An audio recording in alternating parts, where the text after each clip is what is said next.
And good evening once again, Cheryl. Maybe, no, it's not quite our last book club from Michigan. Probably not. We'll see, depending on how the universe rolls. Anyway, we're still up here in Michigan. Welcome to you wherever you are. Anybody else having rain? No. Chills? Not at the moment. Colored leaves? No, no. Texas goes no. Texas, are you below 90 today, Barb? Palm trees only. Right about 90 today, but tomorrow morning it's going to be in the 60s. Wow. Ooh. It may return. We'll see. Jules, how's Florida? It's like feels like 92 like all the time, and there's just palm trees everywhere. Are you okay with the hurricane coming in there? It's going on the west coast of Florida, like Tampa, St. Pete area. I was just hearing from some friends that are bracing for some storm surge there. But I'm from Pensacola originally, so I grew up with evacuating from hurricanes all the time in the Gulf. Oh my God. But we can. I was in Pensacola, Jules. We just drank through them. Yes. Oh no, you have hurricane parties. I was a Marine. Yeah, we just like after like 2 or 3, you're like, oh, just put the shit in the top of the cupboards, the closets, and let's go get some. So you're recording this, Joe. You realize? I didn't do any of that. That was just a story. Okay, Rose, how are you doing? Where are you guys, Rose? And our book is relating to people drinking in the military. So it's just like our main character in the book. Right. Rose, yeah. You're in Wisconsin. What's your weather? Oh, it's been raining all day today, and it's cooler weather. So all the stuff. Yeah. All right. And okay. Cynthia, you've got it too, right? You've got this Michigan weather, so I've got the rain. Yep. All right. So there you beautiful, go. Though. Beautiful rain, just very soft and gentle, and nothing better, honestly. And Kay, what's it like for you up there? It was sunny and cloudy, and now it's sunny, and it was like it's supposed to have been 80 degrees today. I guess it was. I was out in it. Oh,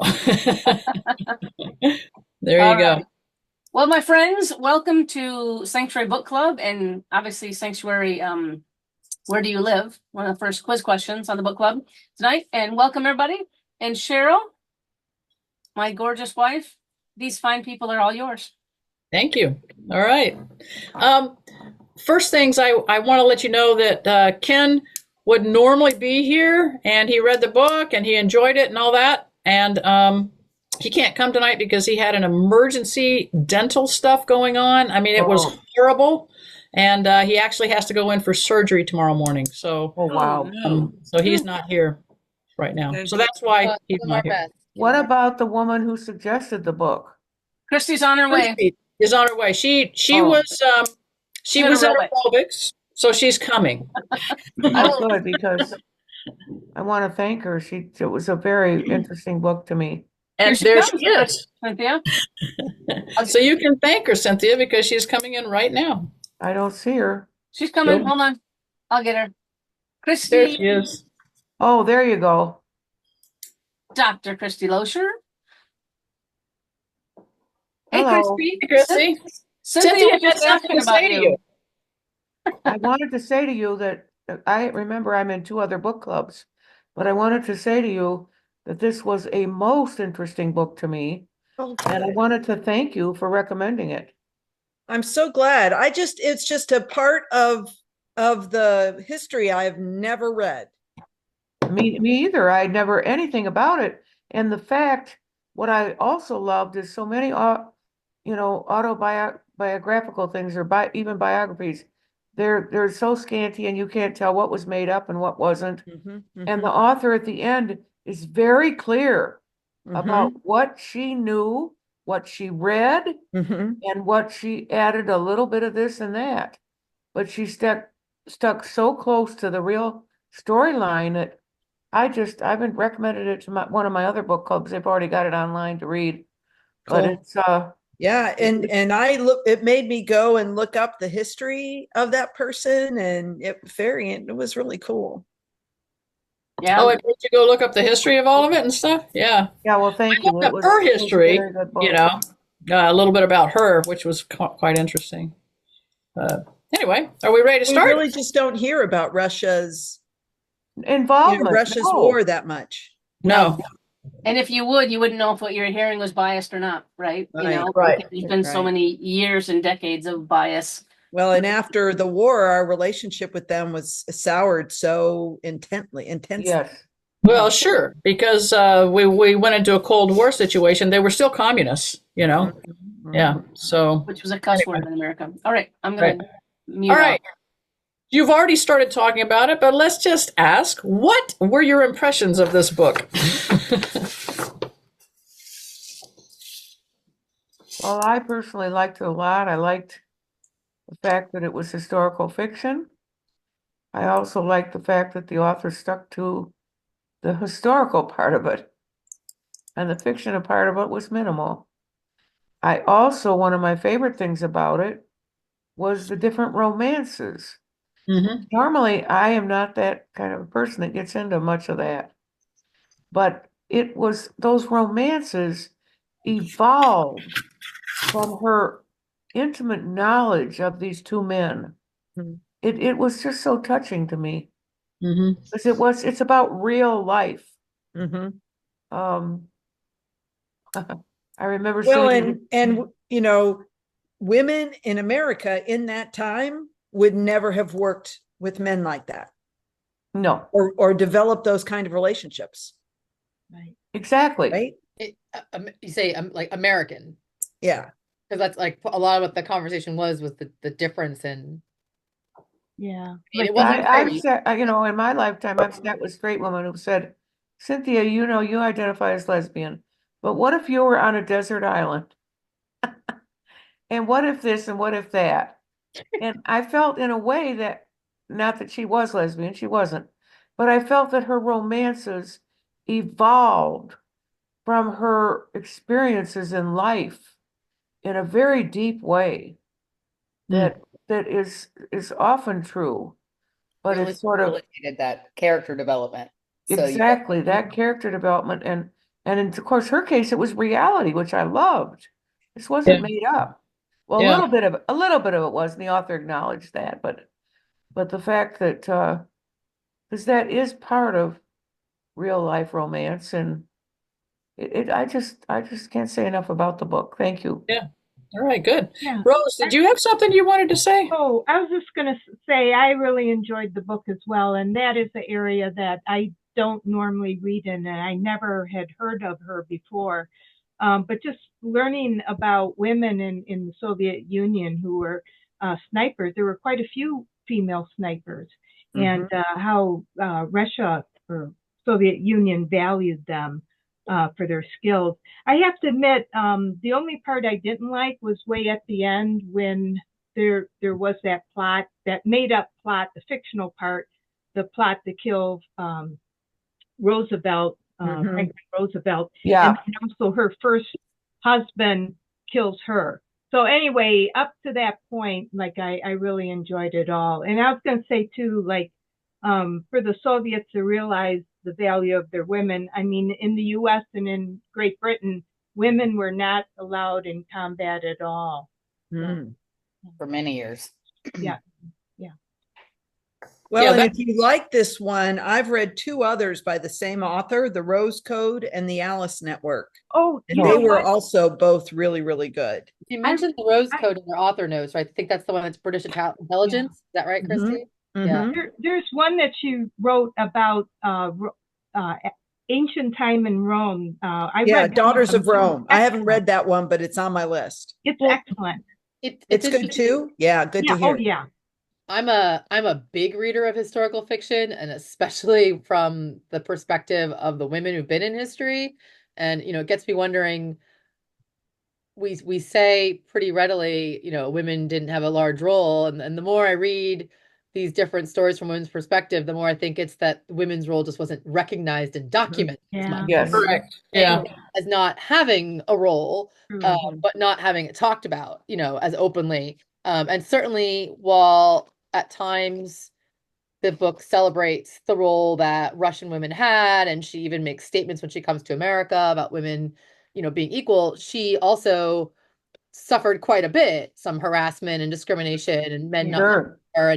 And the author's notes go on to say that perhaps in her real life, she was subjected to quite a bit of sexual harassment in the legal definition of she turned down offers for sex and therefore did not get recognition and promotion that she might have otherwise had if she had said, Absolutely. well, so like, it's definitely, I don't think it was all perfect. I think a lot of it was her upbringing. There's a few references to her father being an important and somewhat scary man. So, the trajectory that her life took as someone who was already, what's the phrase they use, a party member in Russia, Right. as opposed to what might have been other women, young women in particular. You have to, I think, take it with a grain of salt that she was already higher ranking, I guess is probably the right thing to say. Yeah. But it was really enjoyable, like the technical aspect of it. And I do think I was actually talking to my friend the other day, or hanging out, and my friend Andy did 4 tours overseas with the Army, and just talking to him about sharpshooters and whatnot, and he's taught some courses in that. And I know there's plenty of people on this call who've got familiarity with military, but we were just talking about like I had just read the piece where she talks about women being good at calming, and because what woman hasn't had practice stuffing down her emotions to be calm on the outside? Yeah. And we were just talking about then in like military and fighting, and how women might have a natural knack for that, being expected to do that in their lives more often than not. Hi, Kelly. Hi. I just got a referral today for a to Alzheimer's specialist. I don't remember anything. Uh-oh. All right. We'll talk about that. I want to talk to you about that later. Okay. What surprised you about this book?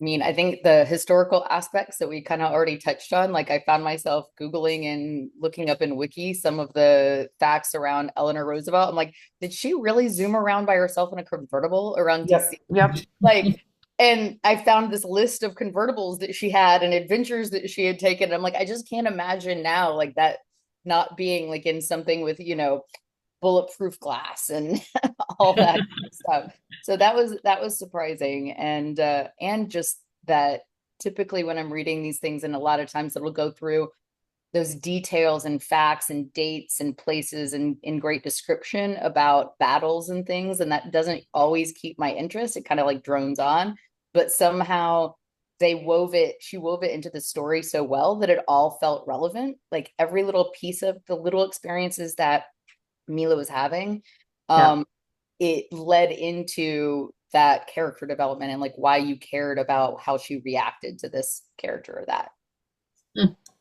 Nice. Thank you. Anybody else? Surprises? Well, one of the things that surprised me were some of the Eastern European people who were fighting with the Nazis on the Eastern Front. That I didn't realize. What do you mean? That they were with the Nazis, fighting with them? Yeah. I don't know if they wanted to, but they were. Yeah. It was Eastern European type folks, right? Yeah, They were considered part of the Soviet Union, and so they were, conglomerated with them, I think, and so they were forced to. I mean, they just were part of the fabric, and that of Eastern Europe, Eastern Europe, Polish people were put in the army, and as well Librarians. as I think was it Czech? I didn't Czech, quite, was it Czech that were, and I just hadn't thought about the fact that all these places that Germany invaded, that then put they everyone forced in the them. army and threw them in the Eastern Front. I'm like, geez. Yeah, don't you remember The Sound of Music, where he was going to throw? He was being forced the Austrians, to go in and become part of the Nazi army. Get our history from The Sound of Music. Get our history from The Sound of Music. Yeah. Okay. Yeah. Right. So, Cynthia, you referred to this a little bit, but what did you like about the author's writing? What did you guys like about that? Oh, I like that she, as I said, she captured the historical knowledge that was there, but that she spun it in a way that made it personal. And we weren't just talking to a series of people that went through different experiences. We were talking with an individual. She spoke so much about her, this one, the sharpshooter's individual personality, right down to her individual pains and aches in her body. Yeah. We don't always get that, the physical pains and aches.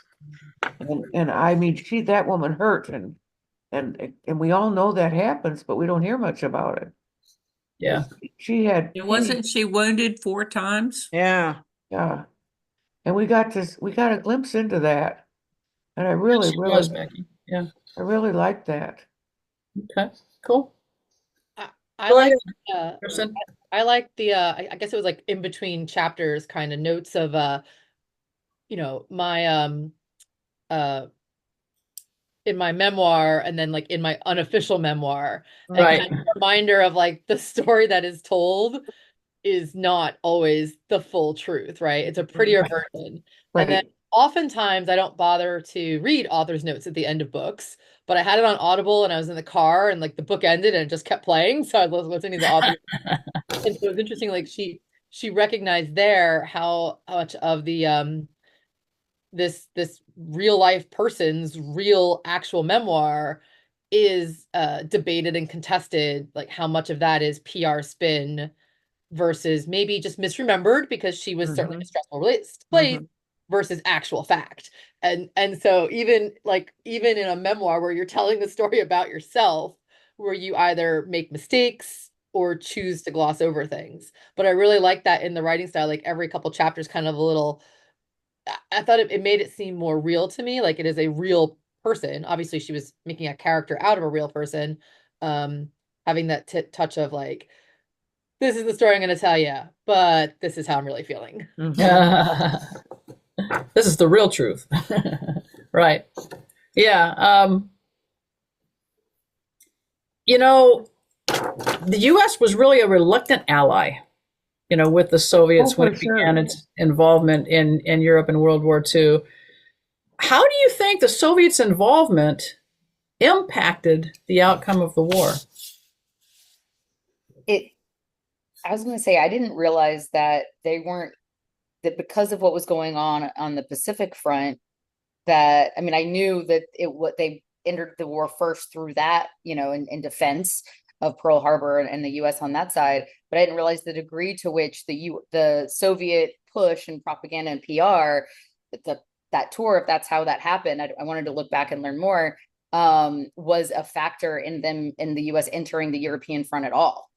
And obviously the US has a huge impact in, liberating and I think helping the rest of, fighting the Nazis, other than just on behalf of the Soviets. So it seems like that was quite an impact. At least. And so go ahead, Rose, you were going to say something? No, go ahead. I was just agreeing with you, Jules. Oh, okay.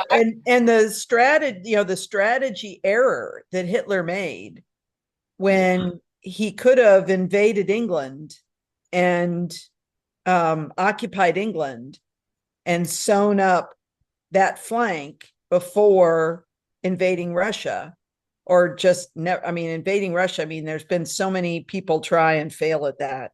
Yeah. That you'd think he would know his history a little better, but that he opened up a 2-front war. Yeah, and Hitler did not learn from Napoleon. He didn't learn from Napoleon. Yeah. Or Hannibal. Or who was the Roman guy? Who tried the same damn thing against Genghis Khan. Well, I hate to say it, but look what we have going now. Narcissists do not accept that they can't do stuff. This is true. Right? Good point. Yeah. Good point. But I guess I'm, if this is historical and she actually came over to the U.S. and some of the things she said influenced us entering the war. Roosevelt saying, okay, we're going to enter the war. And I'm like, wow, what would have happened if that hadn't happened, or it hadn't happened so soon, I mean, the outcome of the war could have been way different, you know. Well, there's always two levels of plot, and I felt that that was the second level, is her influence, that Eleanor Roosevelt wanted somebody like Hersey to push FDR into the war. And so that was the second level of the plot of the whole thing was, and it was true, it was reality. I think Yeah. it did push him, but we have to credit Eleanor for that. She was Yes. always working for getting us into the right situation.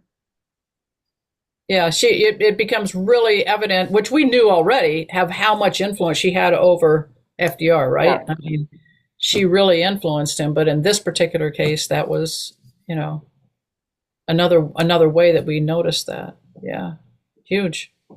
What'd you think of Mila, whatever her name is, as a mother? What do you think of her as a mother, first of all? I know I kept reminding myself in the beginning, you know, she mentioned her important and somewhat scary father, you know, forced the man to marry her. And I think she mentioned she was like 15.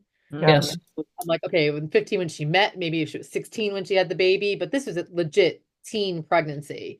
So in the context of that, and then her doing her education, her parents helping to raise her child, when I reminded myself how young she was, then I was like, this is a woman who wants to be her best self to give her son the best opportunities. But she's away, and then there's a couple, you know, she doesn't actually talk about him a lot. And then the one time she mentions, like, I think she like held that close as like a special part of her that she didn't want people to see that side of her, especially in a world where she's one of the few women, you know, to hold that close and hold that as sacred and separate. But there's no doubt that she missed him. Like she mentions that multiple times, but I feel like more than wanting a visit with him, she just wanted to get everything done so then she could have a life with him. You know, like, let me do everything. Let me do my education. Let me fight this war. Let me make the world a good place for him. And then I can be with him. Yeah. Some people are like, you know, you can stretch yourself trying to do everything at once. But I wonder how much of that is because she was so very young and she did have her parents there to be with him. Well, I love that she learned all about the trees and would send him leaves and stuff from everywhere she went. Found a way to stay connected. Found a way to make a connection. Yeah, that was cool, great. wasn't it? Yeah. Well, and what about her? Was somebody going to say something else? I was just going to say the one time she's with that family that has a young daughter, and she really connects with that daughter too. So I think like maternal instincts came out, and that's the only time in the book you really, other than like the leaf thing, that she's really interacting with any other child. Yeah, yeah. Even when she was involved with somebody who was, you know, like you said, with the child that wasn't hurting and stuff, she was right there with her. Yeah. How do you think, you know, she had this philosophy, right? Don't miss. How did that serve her? What did that mean? I mean, it wasn't just about aiming her gun, right? Well, the pressure, the standard she held herself to damn near broke her. Yeah. Right? And I really related to that. And it I think evolved. we've all probably done that at times, held ourselves to a standard that is unnecessarily brutal. I agree. So I related to it and also saw how damaging it was. Yeah. I liked that towards the end, she realized she didn't have to hold herself to that standard. That's right, Becky. I mean, she held herself to that standard when she needed it to survive and to fight for her country and her family. And then at the end, she realized, I don't need to be perfect. Well, and Eleanor helped her see that, right? And Yes. and she Yes. really could hear that from Eleanor. There aren't many other people, I think, who could have shown her that. Right. Certainly, like I can relate to that as well. And yet, culturally, it feels like, and I think they make reference to, there's more of an American ideal of like, we'll try it and take a risk and see if it happens. And culturally, the Russians, certainly at that time as well, had a harsher standard for everything. Mm. Like, do it right. And right, there's a certain way that it is right. And that's the only way that it is right. Mhm. And having that standard for being like the good party member and the good citizen, and Mhm. what the standard is to do that. Yeah, there's definitely a cultural aspect to it for sure. Yeah. Yeah, because Mila was very proud of her country's communism, right? And Oh, how yes. it allowed the common folk to have access to education, lots of cultural events, very proud of it, but were you surprised at that? I mean, how she was with it? Her parents talked about how her Well, marriage, especially since she's Ukrainian. right? Yeah. I think in the beginning, talking about her education and how she was taking all of these courses, plus going for advanced marksmanship and all of these things, like that's the thing that I think struck me most, surprising about what the reality was, even though she experienced issues with, discrimination or harassment when she was in the military. It seemed like the path she was taking on education wasn't necessary, and like, wanting to be a historian and professor and things of that nature wasn't necessarily odd. Like maybe that's just, it wasn't unusual for a woman to seek that out, and that was surprising to me about that time period. Yeah, it was very different. And what you're talking about, but the communism, she makes it sound like everybody's equal, everybody does this, everybody, all these things, and yet you turn around and like even her parents say, marriage to the surgeon husband would mean more apartment space, more money, party membership. She ends up getting awarded a nice apartment because of her war hero standard. I saw, it's been like 5 years since I went to Cuba now. It was like 5 or 6 years ago. And, still a very communist country. And I think I saw, it surprised me then when I saw it. And now like, I get it. Well, that they were so proud of their education system. Cuba boasts 96% literacy rate. Like that number just stays in my head. Like we could probably ever have that in America. That's amazing. Everything was clean. Streets were clean because somebody was given the job to clean them. And so they keep them clean, and so they're clean. Now, they didn't always have meat. Sometimes their roofs were caving in, their cars were falling apart. And their limited access to the internet in the real world, but their education system's absolutely amazing. And their healthcare. And their healthcare, the level of training for their doctors, like other countries send people there. And they have universal healthcare. High level medical training, not always the best equipment. They were struggling with that because of relationships with other countries, but high level of training of their doctors, and everybody has healthcare. So but they don't always have great nutrition because they can't always get food in the stores. So it was like this sense of everybody's equal, but then they're really not, because you still have a power level. Still a hierarchy, isn't there? Yeah. Like she's got this thing of like, you still have to like align yourselves with the right people to get the best rewards, to be the doctor and not the street sweeper. Right. And yet, when she comes to America for her tour, there's just one offhand comment, but I think it's something that was often used in Cold War days and looking at communism versus what America's democracy is supposed to look like. And the idea that, America United States is going to so many other countries to fight for freedom, but still has so many issues with racism and sexism and discrimination on so many other fronts in our country. And reconciling how we can go fight for other people's freedoms and not keep our own, get our own stuff in a place where people truly are equal. What does equality mean? Yeah. You all seemed like you were surprised that the Soviets would allow women into the military in those non-traditional roles. Do you have any thoughts about why that was? Or, I mean, Israel's the same way, right? Because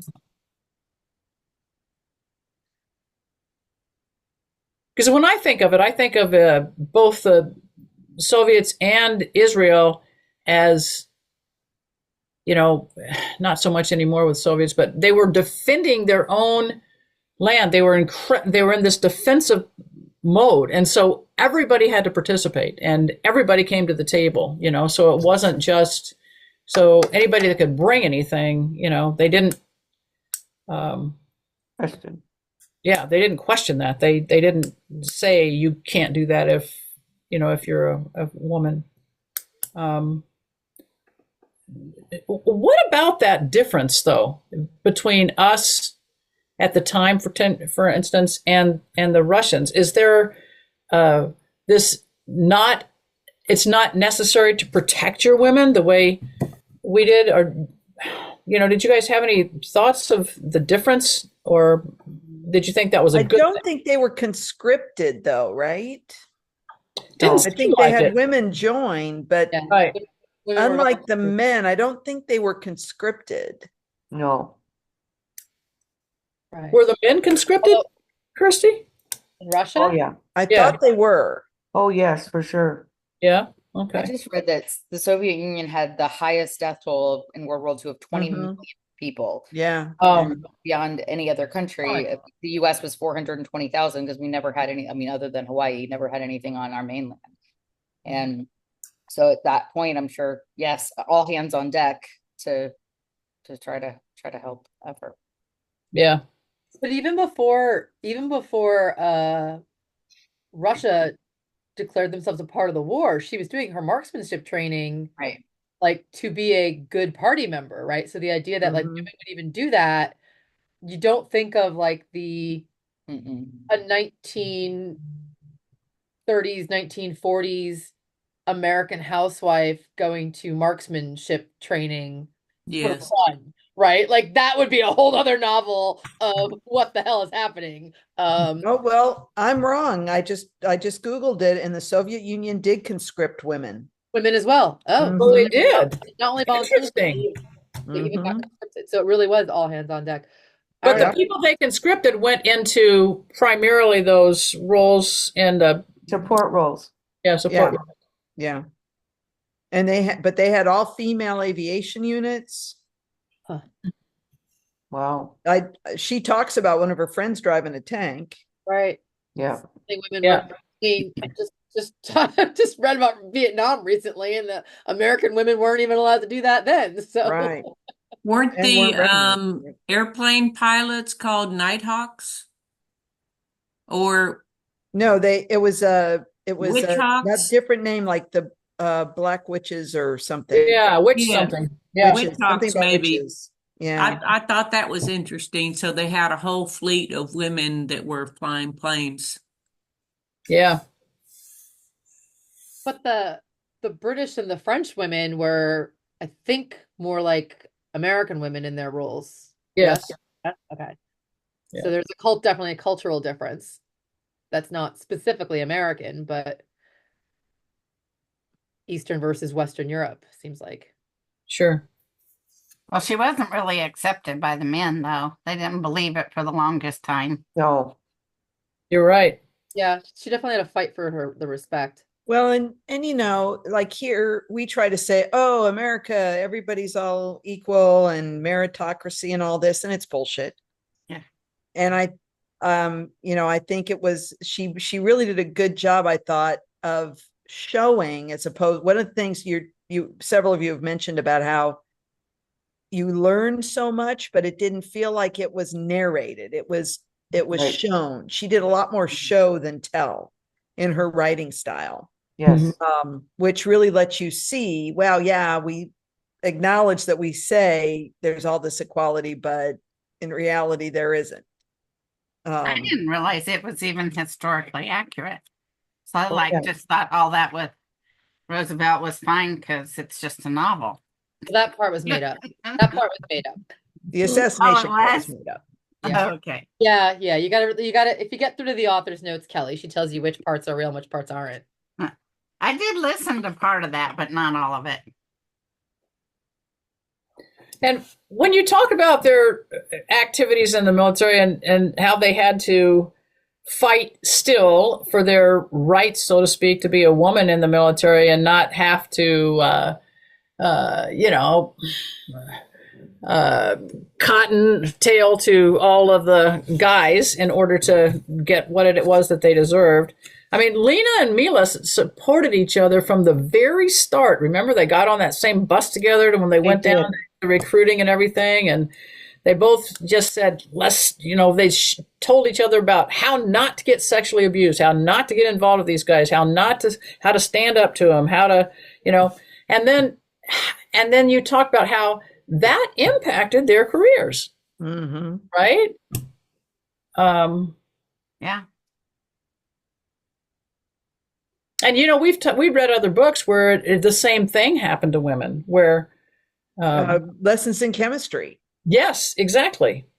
Well, it's a damned if you do, damned if you don't, right? Like, yeah. you lose they'll be like, oh, if only you'd said yes, maybe you'd get promoted. But if you'd said yes and got promoted, that would have been the only reason you got promoted.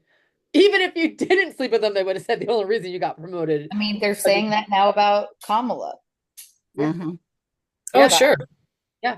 So it's nothing. A century, almost a century later. Yeah.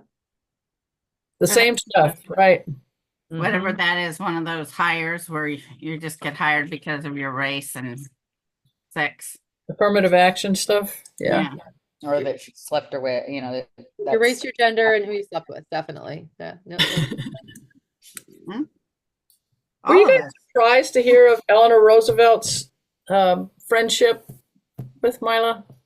No. No? I was. She was so well known.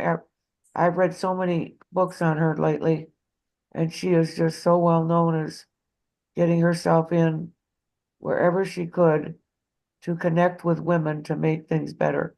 Mm-hmm. She didn't care who it was, what country you were from. She just wanted to influence.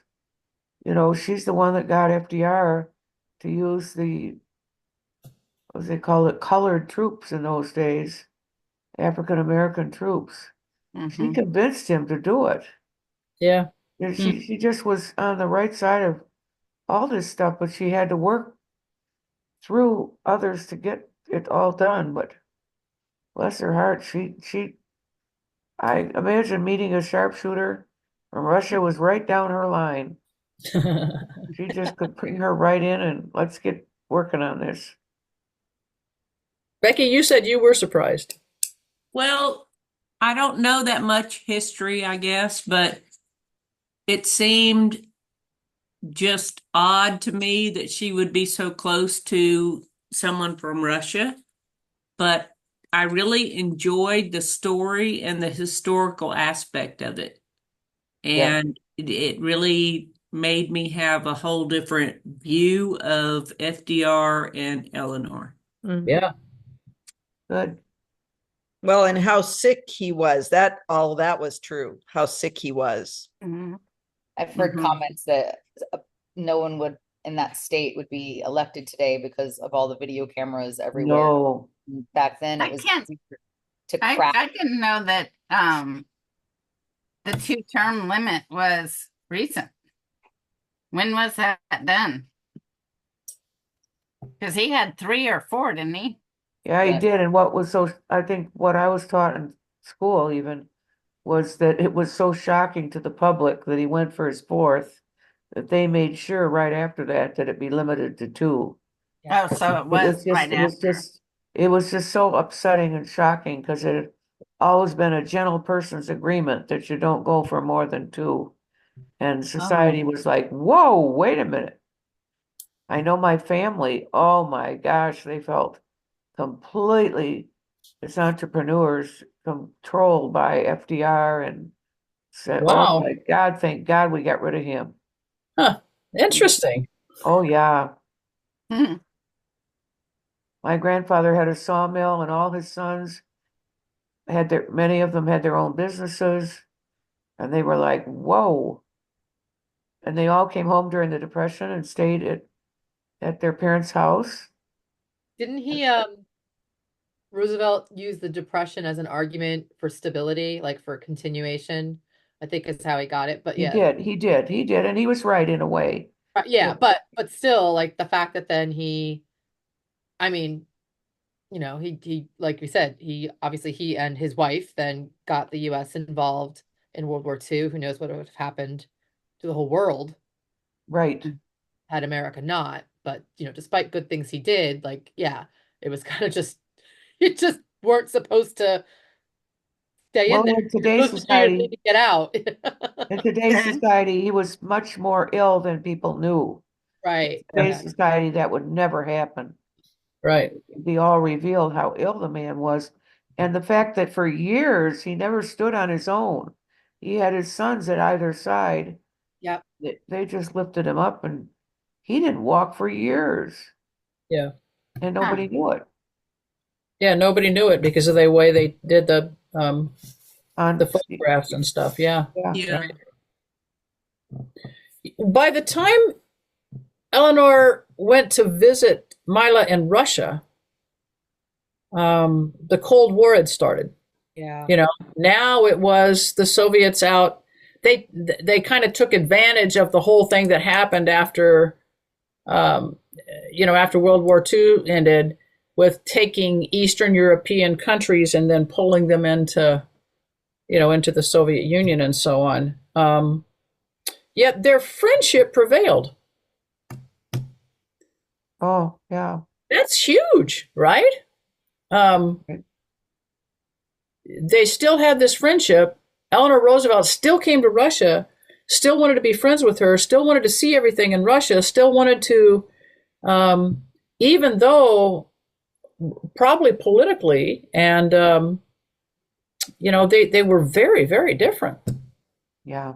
I mean, that was in the middle of like the whole Red Scare era. And I thought about, like going back to McCarthyism and all of those people, the famous people, and Charlie Chaplin and all these names, when they had the event in LA about how a lot of actors and people in those circles were blackballed, and thinking about the implication of hosting this Russian delegation in 42.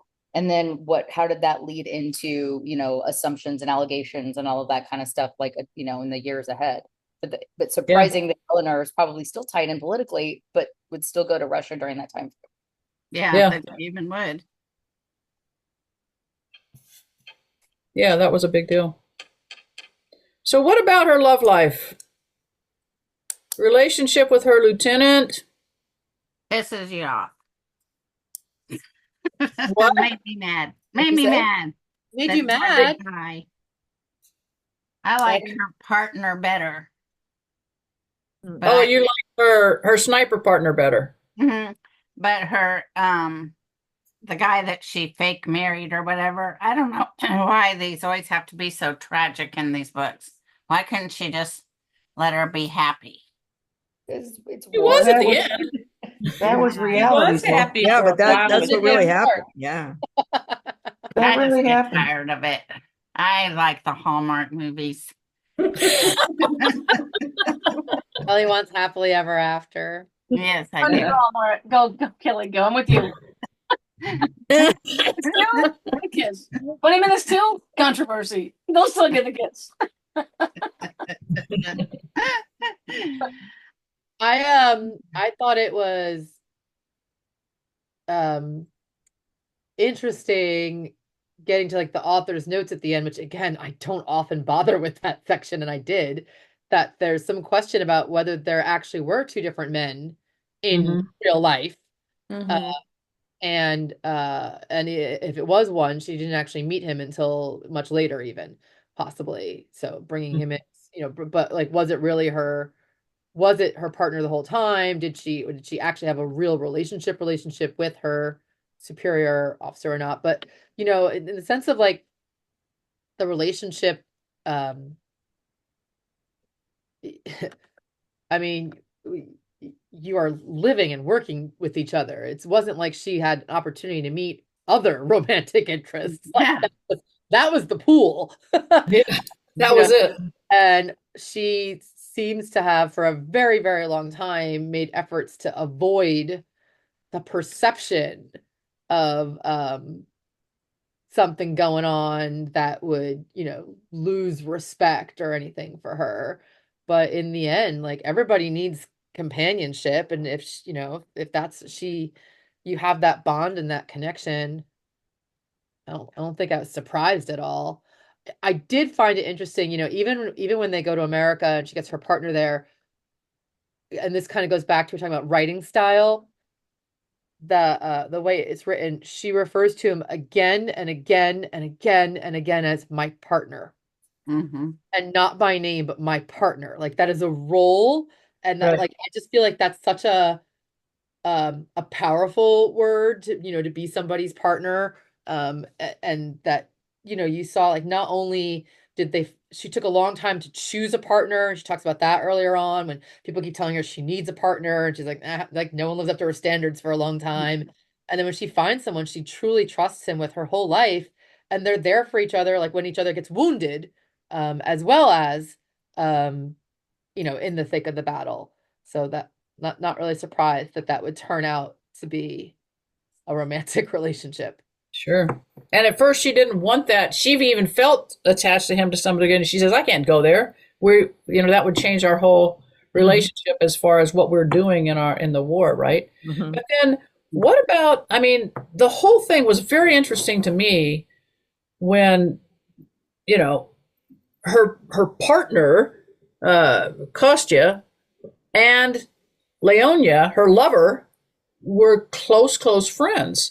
And she gets involved with Leonia, the lieutenant, in the show, and how Kostya deals with that, or how that whole, it was very interesting to me, almost like a little triangle thing, going on. But yeah, I thought she had so much energy with Kostya because they were tied in so many different ways, her partner. There was no way. Of course, they were tied in that very many ways. Would you recommend this book to your friends? Oh, yes. Yes. I enjoyed it. Yes. Yeah. If it hadn't ended happy, I might not, but Since it ended happy, you're good with it. You would recommend it. Yeah. One thing I thought was really interesting in the book, and it was all true, was some of the questions that Pavlichenko received from the American journalists who were interviewing her. I looked in some of the historical newspapers, and they are correct. They did comment, about one of the questions was, are women allowed to wear makeup at the front? Things like that. And there were those, write-up. In the newspaper articles, they refer to her as stocky. And as in the book, her uniform makes her look fat, I just thought that was very interesting. And I think still today, I think some women are treated by the press. They're covered by the press in regards to their clothing, whereas men don't get that coverage. Oh, absolutely. Yeah. So many times on the red carpet, or politicians and famous people, will get like, oh, well, who are you wearing? And they're like, are you asking the men that? Or, how do you balance, this with your family? I'm like, are you asking the men that? Or can you wear underwear with that dress? I don't know. Can you think with your brain? Like what? Oh, mercy. Well, even when I went to work, and it wasn't even in the military or anything, we were taught, like, just barely put on any mascara. Don't wear anything feminine. Try not to let them notice you're a girl. That was the way to fit in. And they can't focus on their work. Right. God.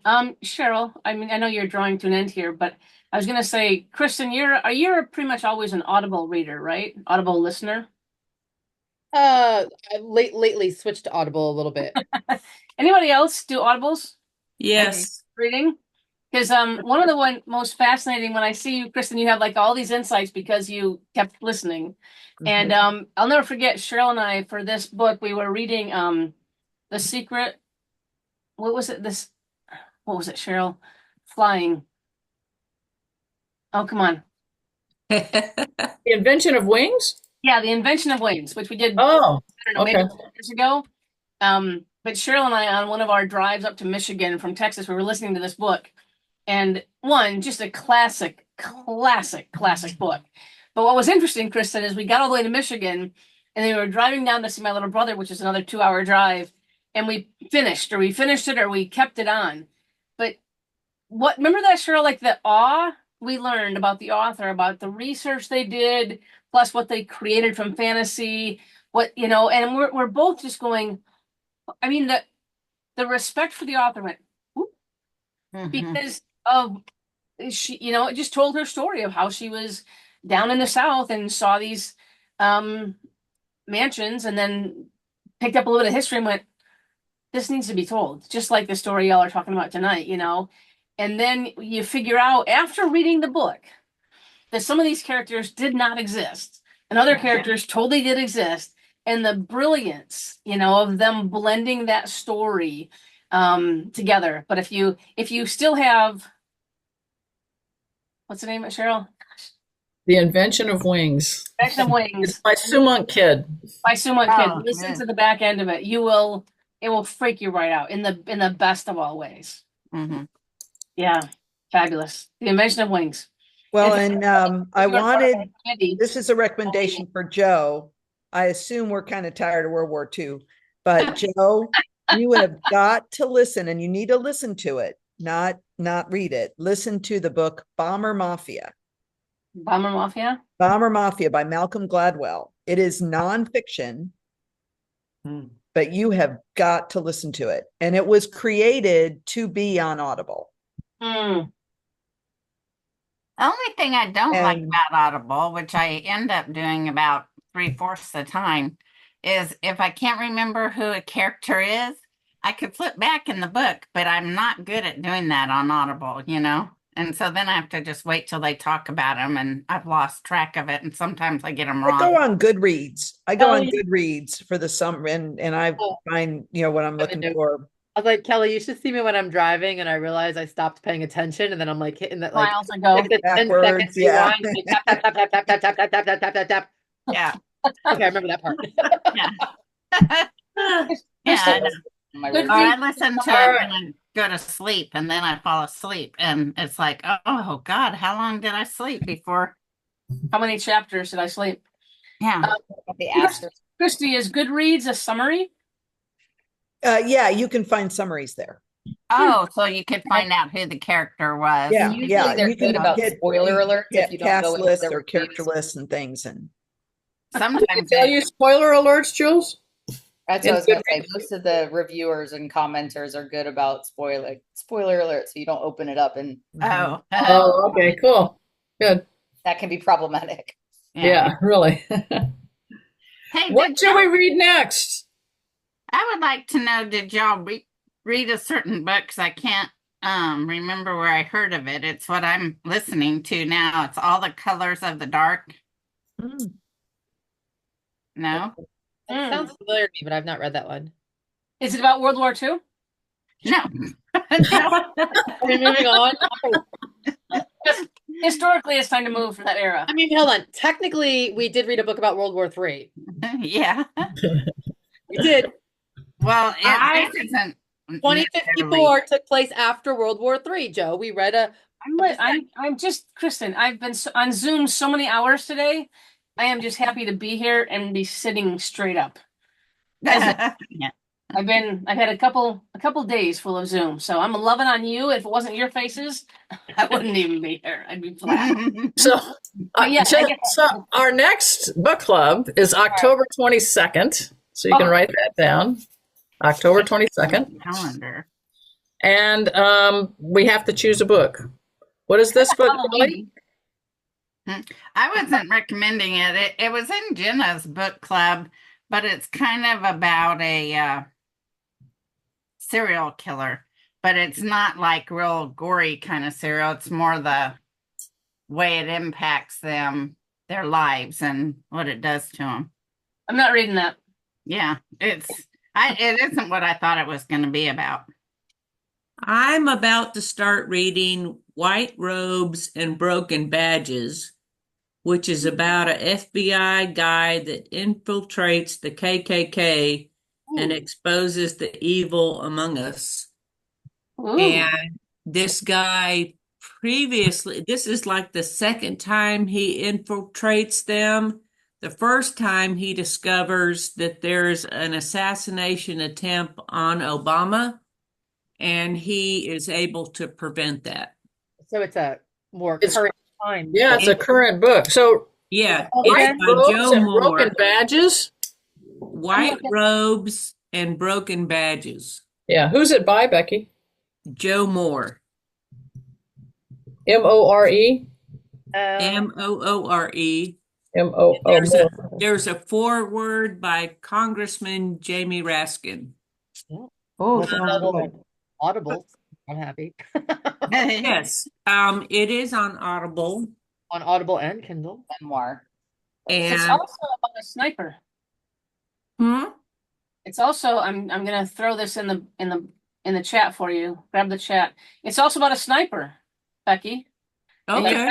You're kind of into female snipers right now. And Is this a female sniper? let me see, honey. I'm trying to paste it. Male. Or we could read a totally different kind, the Pumpkin Spice Cafe. That's what Audible's recommending to me right now. I have no idea what it is. The Pumpkin Spice Cafe. No, I'm just kidding, Cheryl. I wouldn't even listen to it. Oh, okay. I just opened it up. I don't know. I'm just throwing out. You guys got ideas. What do you think about this one, White Robes and Broken Badges? What do you think, guys? I'm throwing my vote behind White Robes. I'm I reading gather that it's about the whole Black Lives Matter, because there's a high level of KKK members that are in the police force. And it is a memoir. Yeah, Oh, it's okay. I've got it in the chat for you guys now. Okay. Sounds interesting. Do it. What do you think? Yeah, I'd be in favor of it. Definitely. You're in favor of it, Rose? So Okay. am I. Something a little bit different, but interesting. Is Carol going to come next time? Is she feeling okay? Oh, she's feeling fine. She didn't get a chance to read the book. Otherwise, she says hi. All right. Hi, Carol. We miss you. Carol, but Becky or Rose, sorry, you know that we don't have to read the book to come. Just being clear. Oh, sure. Yeah. I'll Okay. remind her. Yeah. I just want to make sure our non-rules still stick. Yeah. This organization. Oh, thank you. Yeah. She had a rough day today. She was at the dentist. So. Oh, Oh, Wow, there's a lot of dentist stuff going on. Yeah. yeah, No. again. and Barb behind the sanctuary online, she just had a what's that called? A Crown thing. crown. So yeah, there's a lot of anybody else having issues with dentists? We can just do prayer. I need to find a good one, but Well, let's give our regards to Ken. He's such a he's such a loyal member of our book club. And Yeah. I wish him all the best. is he sick? Dentist. Dentist. Oh, another dentist one. And I am having my valve put in next Wednesday, so it will be on Wednesday. Heart Yes. valve? Definitely. Heart valve, yes. Okay. Hold So- on. Cynthia, you're having a heart valve put in. Yes. Okay, that's different from a tooth. that is. It's very serious. Pause for a minute. But And I've been working on this for 3 months, so I'm just pleased to get in. I had to call the heart valve company to find a way into Northwestern's program where they do heart transplants. So I'm pleased to say that the surgeon who's going to do mine has a picture on his wall And there he is in his medical outfit, and next to him is a man in a suit. And Crane Chicago Business says, you don't have to leave Chicago to get good help. We're right here. And then you see that he has just replaced the heart of the president of United Airlines. Wow. Well, that's my surgeon. There you go. Yeah, Well- so I climbed right up to the top, and I'm happy about that. Awesome. You How Well, does we it will not surprise definitely hold you in prayer on Wednesday, and you are early in the morning because you wanted to be early in the morning, did. right? Yep, Yep. Okay. October Yeah. 2nd. We want to be fresh. Anyway, I just want to lift all that, yes, in prayer. And also for those of you that are heading to sea with Sanctuary, once again, to hold the date, October 1st at 8 p.m. Eastern, we're going to be doing a Q&A. Kind of fun for this is back in the day, we all met the night before the cruise, which we'll have a big dinner in Texas City. Apparently, Galveston has had some damage from the most recent hurricane coming through. So the folks who were staying in Galveston and having a separate dinner and staying, they're all in Texas City now. So we're all going to be together a little more inland, and we'll find our way to the boaty boat, no doubt. So hold the date, October 1st, Yep. 8 p.m. 8 Beyond p.m. Eastern, that's 7 p.m. Central for most of these people. Thank you, time buddy. Absolutely. Also, the date of the VP debate. Oh, it is? Oh. Yeah, it is at 9 o'clock. I already looked that up. It's already, Short meeting. It will be done in time. yeah, I you're don't know, just. maybe we'll all keep stay your on and meeting watch it short. together. That's kind of sounds Keep fun. your meeting 1 hour, you're free, and then we'll go right into the debate. Or Okay. yeah, we just leave the Zoom on and we watch the debate and we just chat. Live commentary. We can do a drinking game every time Jamie Mint says. I think that's a better idea, Cheryl, because we're going to be at sea the night of the election. I mean, excuse me, as I say this to myself, who the F scheduled this cruise? Are her initials JB? No, I actually was not in charge of this at all. I was in the. Now, Okay. there's another way to All look at it. My friend Toby said, hey, Cynthia, you and I live alone. And guess what? We'll be with people to celebrate Kamala Harris's win. There That's you the go. way she I like looked the at way it. you think. I I like There you said, go. what a great idea. Let's pray That's for awesome. champagne bottles floating in the pool. Just There you go. But you So don't think that we have settled. I'm just going to make sure we get the business done here, folks. We have settled on white robes and broken badges. Yes. Yes. Okay. For October 22nd. Correct? Yes. Everybody got it? Mhm. yeah, not to be missed. All right. All right. Carry on. Carry on with your conversation. Okay. You can go on now. I don't think that if